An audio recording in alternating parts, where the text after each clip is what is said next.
Sanford Police Department. Line is being recorded to Sean. Hey, there's a real suspicious guy. He's got a dark hoodie, like a gray hoodie, and he's a black male. Are you following him? Yeah. Okay, we don't need you to do that. Okay. Just don't understand why the Sanford Police Department is really sitting on their hands on this. Like many of you watching this, I've been outraged by the tragic murder of 17-year-old Trayvon Martin. We want to mobilize 1 million hoodies, online and offline, in New York and nationwide. So if you're in New York, wherever you are in the world, wear your hoodie, whatever you're doing on Wednesday, the 21st. Upload your photo via Facebook, Twitter, Instagram, Flickr, using the hashtag MillionHoodies.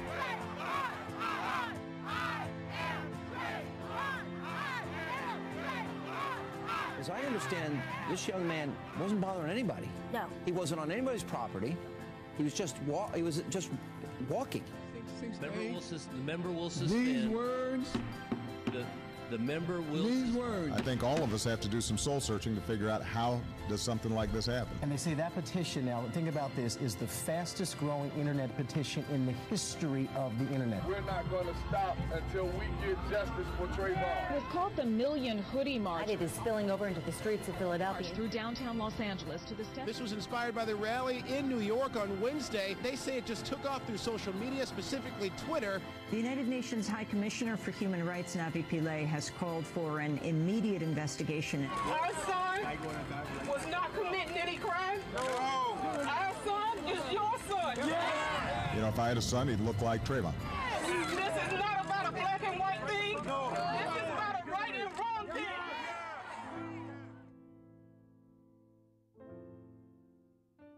Good morning. So what you just saw really all started with a single story. Trayvon Martin.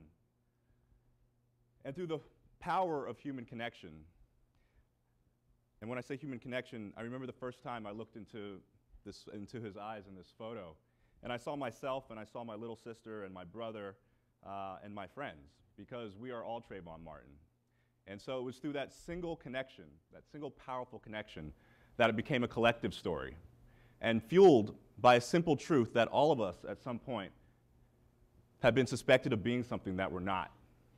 This truth and a simple call to action to create a portrait of America that won't stand for racial injustice and racial profiling built this into a national story, which was heard, felt around the world. You want to hear something crazy? I launched Million Hoodies on Monday night, March 19th. By Tuesday, it was trending on Twitter. By Wednesday, over 5,000 people rallied in Union Square in New York. By Thursday, we had made the front page of the New York Times. And by Friday, President Obama had made his first public remarks. But even with all of that emotion and momentum, none of us could have guessed what would happen next. In what became the fastest growing petition in the history of the internet, we were able to collect over 2 million signatures.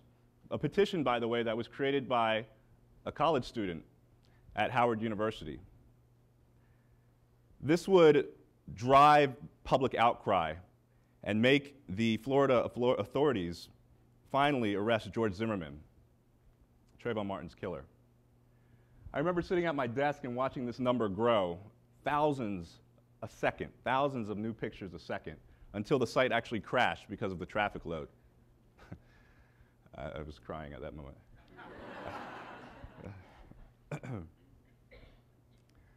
But what was happening online paled in comparison to what was happening offline.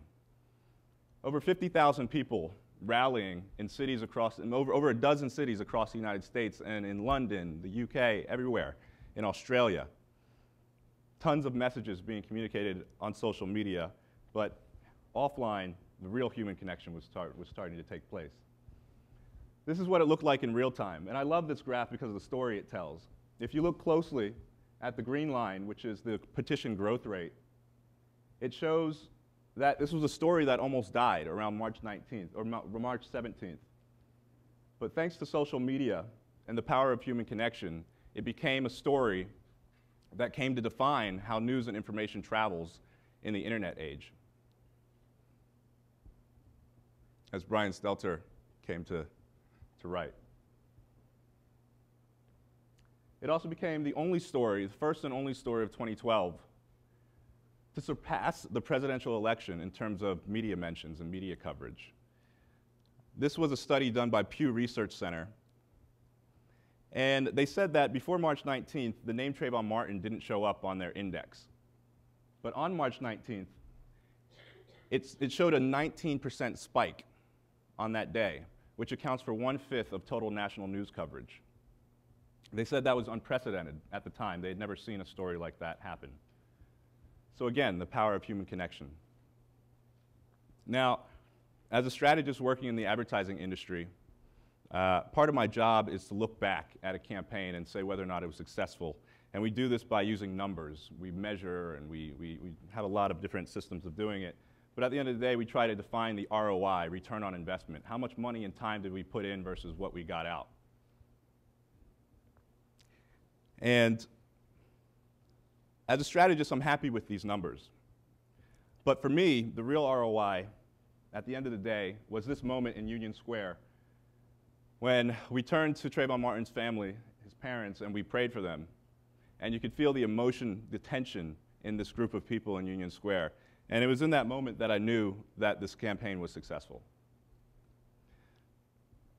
And not only that, but the millions, literally millions of photos and text messages and tweets and Facebook messages that I received from parents and mothers around the world who said that the story was inspiring to them because of their young child.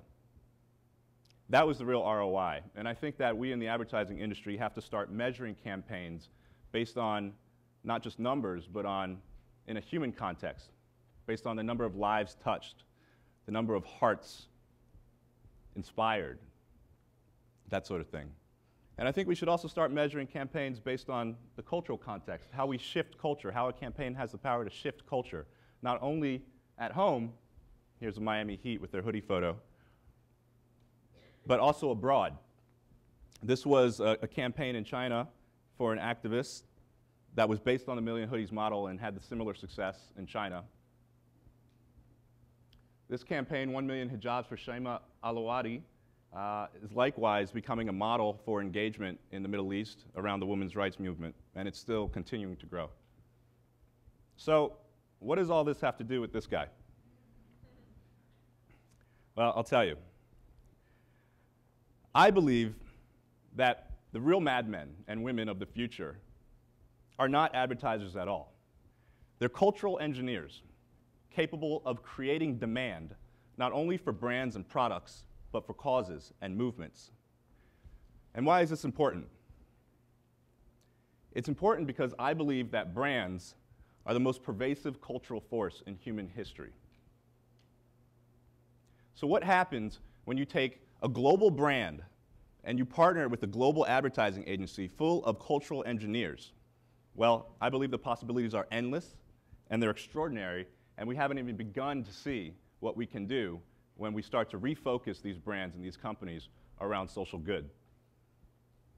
Now, you might argue that I've got it all wrong, that Madison Avenue and executives and corporations are the cause of all the problems. And historically speaking, you'd be correct, even recent history. But I would argue that there's a growing movement within the best and bravest companies and advertising agencies around the world in which social or business profit is combined with social profit and doing good. And I think we're starting to see this play out. And of course, Bill Clinton is involved. And I could give you tons of examples of this, right? I could point to different campaigns, but I see it every day. I see the evidence every day in my agency, Havas. This is my boss. This is David Jones. He's the CEO of Havas Worldwide. He's the reason why, as our great guy who introduced me said, that I was at McCann, I'm now at Havas. The reason is because of this man. He's written a book called Who Cares Wins, and it's a first for the advertising industry. And his argument is that Good business is better business, and the future of good business, of profitability, lies in social progress and doing good. He's also the founder of One Young World, which I encourage all of you to get involved in. It's becoming quickly, it's now known as the young Davos, basically. It's 25-year-olds and older, or younger, coming together around the world. These are young professionals, it's college students, and they're talking about how to change the world through business. And it's amazing. With his co-founder, Kate Robinson, and some of my own personal idols like Desmond Tutu, they're really creating the change that they want to see in the world through these young people. So I just want to leave you with this quote, because it's easy to be cynical. After all, I do work in advertising, and all of us in the business world are looking for profit or the next thing. But when I read this is Professor Michael E. Porter at Harvard Business School. He's the leading thinker on business strategy. So this is the leading thinker on business strategy, saying that business must reconnect company success with social progress by creating shared value. Shared value is not social responsibility, philanthropy, or even sustainability, but a new way to achieve economic success. It's not on the margin of what companies do, but at the center. We believe that it can give rise to the next major transformation of business thinking.